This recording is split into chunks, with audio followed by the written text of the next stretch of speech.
Noong 2016, inutusan ng ombudsman noon na si Conchita Carpio Morales ang pagpapatalsik kay Senador Joel Villanueva, dahil sa umano'y maling paggamit ng kanyang PDAF noong 2008 na nagkakahalaga ng 10 milyong piso.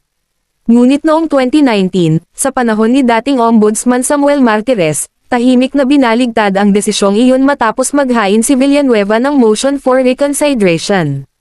Lumabas lamang ang isyu nitong Oktubre taong 2025 nang isiwalat ni kasalukuyang Ombudsman Jesus Crispin Remulla na natuklasan niya ang secret decision sa loob ng case management system ng tanggapan.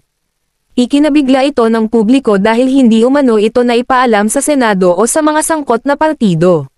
Dahil dito, nanawagan ang Malacanang ng investigasyon upang matiyak na walang nilabag na batas at mapanatili ang tiwala ng taong bayan sa sistemang hustisya. Itinanggi naman ni Martires ang paratang na may lihim na desisyon. Aniya, walang tinago at normal lang na hindi inilalathala sa media ang lahat ng desisyon ng ombudsman, basta't nakatala ito sa opisyal na record.